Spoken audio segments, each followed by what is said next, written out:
Bonjour. Beaucoup de sujets constituent le menu des journaux parus ce samedi 19 mai 2018. L'Observateur voit que le capitaine Jay sombre, renseignant que le ministre des Forces armées a décidé de le faire condamner pour désertion et le procureur de la République Serigne Bassirou Gueye est mis en branle selon le journal du groupe Futur Média. Dans le journal L'As, l'on informe qu'Abdoulaye Makhtar Diop se débine, poursuivi pour complicité de diffamation par Atepa et compagnie. Dans la citation directe qui lui a été adressée le vendredi 11 mai dernier, Abdoulaye Makhtar Diop, qui pourtant se disait prêt à répondre de ses déclarations devant la justice, s'est débiné en relevant un vice de forme, lit-on dans les colonnes de ce quotidien. Revenons dans le quotidien Observateur qui informe que l'affaire Fallou Sène va atterrir au tribunal de Dakar. Ce journal explique dans ses colonnes que s'il est constaté qu'il s'agit de délits commis par un militaire dans l'exercice de ses fonctions, le procureur de Saint-Louis ne peut poser aucun acte si ce n'est saisir son homologue de Dakar pour la poursuite de l'enquête, et tout porte à croire aujourd'hui que c'est un militaire qui a tiré le coup fatal, du moins si l'on se fie aux déclarations du colonel Papa Souleymane Cissé, commandant de la Légion Nord de la gendarmerie, qui disait, je cite, « Le commandant d'unité, estimant devoir défendre ses hommes et étendre le terrain dont il a la responsabilité, a jugé nécessaire après des sommations d'user de son arme pour limiter les dégâts et dégager la route. C'est ainsi qu'il a réussi à se replier en dehors de l'université. » Fin de citation. Et selon l'Obs, c'est ce qui place le gendarme concerné au banc des accusés et justifie la compétence du procureur de la République de Dakar qui pourrait bien hériter du dossier. Amadou Ba est-il le coupable du retard dans le paiement des bourses qui a conduit aux manifestations d'étudiants ayant causé la mort de Fallou Sène? C'est l'interrogation en tout cas de la cloche qui signale que les finances ont visé le domaine des chèques établis le 25 avril 2018. Ce journal évoque aussi un mandat de 6 milliards modulé en 2 tranches et se demande enfin si la situation est-elle due à une tension budgétaire. Les étudiants de l'UGBE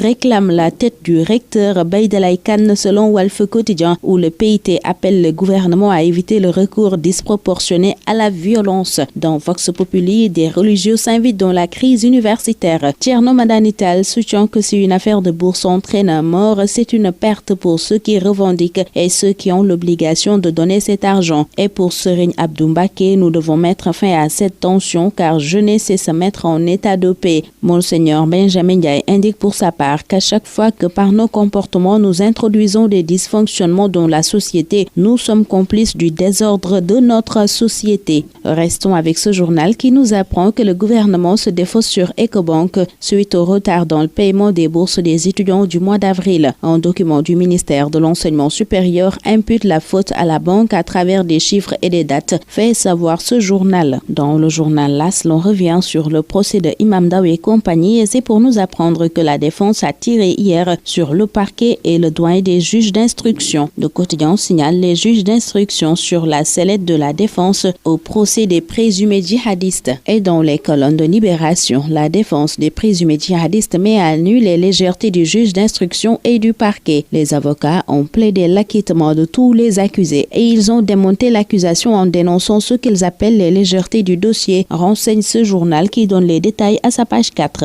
Restons avec Libération qui signale l'hôpital principal en flagrant délit à cause d'une signature frauduleuse de convention aux allures de concession avec un privé. En effet, une partie des services de la structure hospitalière avait été cédée à la société indienne RAN International payée par les patients pour 8 ans. Nous apprend ce quotidien qui informe que la RMP a révélé que la convention, qui est en réalité une concession, a été cachée à la DCMP avant de tout casser. Le chef de l'État a cassé l'entente entre le président du stade de Mbour et les supporters, semble dire Source A, qui informe que les deux parties se sont entretuées après l'audience au palais. Les 15 millions de Macky, deuxième drame après Demba Diop, titre par conséquent ce journal. Le journal du groupe Futur Média qui rapporte aussi cette information renseigne que Macky a indemnisé le stade de Mbour à l'occasion d'une audience au palais. Il a remis 24 millions aux familles des victimes de Demba Diop, 15 millions au club, 5 millions et 3 billets pour le mondial aux supporters. Le quotidien nous fait part de plus d'une semaine de pénurie et titre